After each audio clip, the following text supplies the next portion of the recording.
Welcome to the Fantasy Forecast with Grindberg and bigz. I am bigz. He is Grindberg. I almost messed that up. It's kind of funny when you screw up your own name. How's it going, everybody? It's the Fantasy Forecast. This is our starts and sits show. Hopefully you watched our waiver wire show and you got yourself a nice full roster. And there goes Brian Robinson last night right now, as I told everybody to sit him. Anyways, we're coming at you with starts and sits.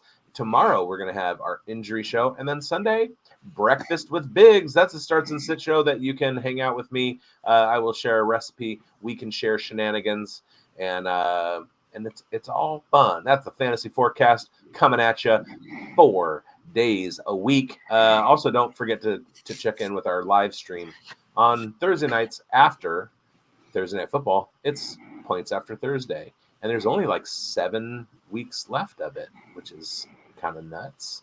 Okay, so let's get into the show. You had this whole plan. It was all mapped out. This is what we're going to do, but I'm going to talk about my studs and duds first. Last week, I told you to start Brian Thomas Jr., and Schultze didn't like that idea. Schultze was right. I said start Brock Purdy. He finished as QB5. Boom, nailed it. And I said sit Javonte Williams. He only had 3 touches. He's seemingly been passed up on the depth chart by Audric Estime. And I said to sit Travis Etienne. And he contributed 5 points if you started him to your fantasy roster. And that's not good. So, yeah, I did pretty good. How about you?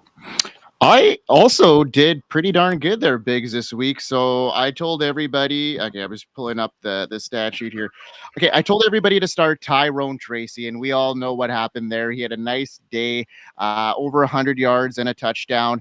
I also told people to start Josh Downs and had a pretty decent day. Didn't get a score, but 7 catches, 72 yards. I'd call that a decent start.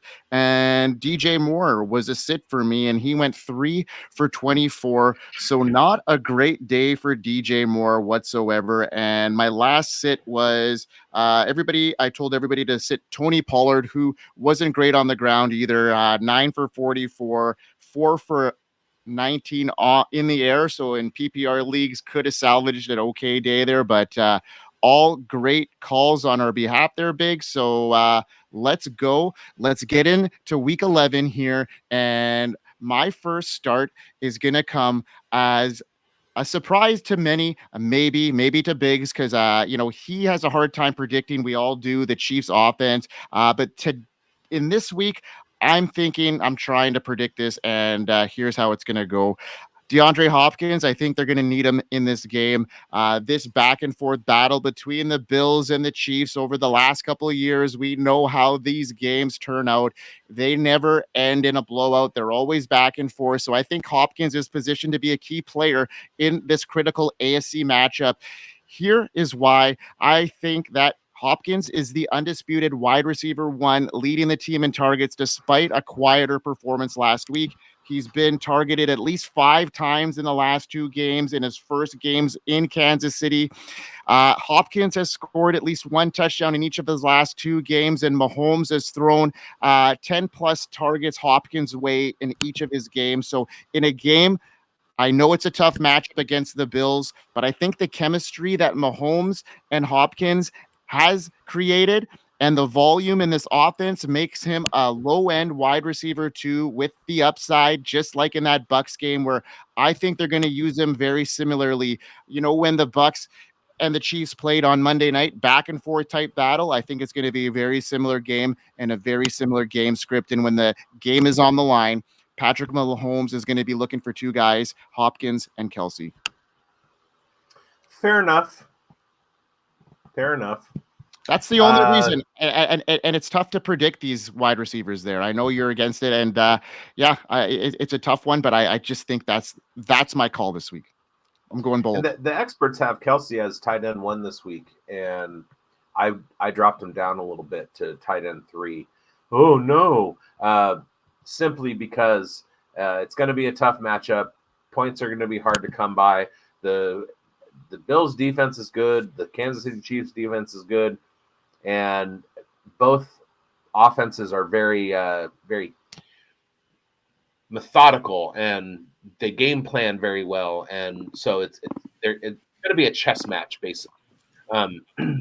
So I don't see a huge day for anybody on the fantasy side coming out of that game. So, but hey, if you have D-Hop, Grindberg told you, throw him in there. Can I do mine now? Do it up. I took too much time on my Chiefs. I have to sometimes, I take the spotlight every once in a while. Well, moving on to a team that I hate almost as much as I hate the Chiefs, I'm going to go and start both. You get a twofer with this one. George Pickens and Mike Williams. The Steelers are playing there's nothing playing about Pittsburgh, Baltimore. They're battling it out with the Baltimore Ravens. And the Baltimore Ravens happen to be the best wide receiver matchup in fantasy football. They allow 29.3 points per game to wide receivers. And that's according to the football database. According to Razzball, they allow 50.3 total points per game. And 33.7 of those are to wideouts. So it's going to be a boundary game. It's going to be a huge game for Russell Wilson. I'll go ahead and even throw in Russ Wilson as my bad, as a spoiler alert. Yeah, Mike Williams and George Pickens. I'm sorry, Mike. Don't be sorry. Why are you sorry? Because I just halfway took your guy. Well, you know what? Sometimes we're both in the same boat, and that's what we're doing today. I wasn't looking at the show sheet. Yeah, but we're playing boats together, and we're in the same boat. So you got to look at the same show sheet sometimes. And today we looked at Russell Wilson and the pass catchers for the Pittsburgh Steelers. And I think this matchup, like you said, Biggs, with the Ravens is a huge opportunity for a lot of fantasy points to the wide receivers and the quarterback. And this is a great streaming matchup here, folks, for Russell Wilson. I love the call here. The Ravens allowed the second most fantasy points per game to quarterbacks this season. Wilson has thrown for 737 yards and 6 touchdowns over his last 3 starts, proving he could still produce big numbers. He's got that great deep ball percentage, and he's going to take advantage of it with his 2 weapons, like Biggs mentioned earlier. So with the matchup against a struggling defense, a favorable schedule ahead, I just think Russell Wilson is primed to lead fantasy teams to victory this week and potentially in the future. He could deliver solid points for your team. It's not let's ride, but with Wilson under center, it's time to go unlimited with your fantasy success, Biggs. Let's go. That's gross. I hate Russell Wilson. I know. I do too. But you know what? It's a great matchup this week, and like you said about the wide receivers, there, he's prime, poised to deliver. Yep. All right. My next start is going to be Drake May. Drake May is facing the Los Angeles Rams this week. He has quite the matchup on his hands. They allow exactly league average yards to opposing quarterbacks. But when you dive a little bit deep into the statistics, they go ahead and allow 18.7 points to quarterbacks. That is good for 1, 2, 3, 4, 5, 6, 7, 8, 9, 10, 10th in the league, 10th, 11th in the league. So Drake May is having his coming out party, and it's going to be in behind time against the Los Angeles Rams because their defense isn't that great, and the Patriots, I mean. So Drake May is going to be playing behind the ball, and he's going to have to chuck it. Plus, what do we know about Drake May, Mike? He is a runner. So he brings that rushing upside to the table, and that's what gets him starts over other quarterbacks that maybe have a better matchup against a lesser defense. The difference between Drake May and that other quarterback is Drake May is going to run with the football a little bit more. So Drake May is my start of the week, second start of the week.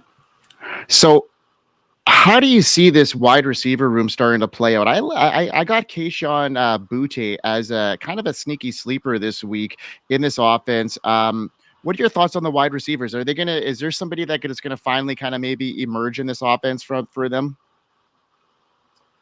If it's not Pop, I don't have any faith in them. Okay, all right. Well, I have faith in a community where like-minded people can go every single day to get questions answered, to, have some fun in chats, and this is where you'll find it.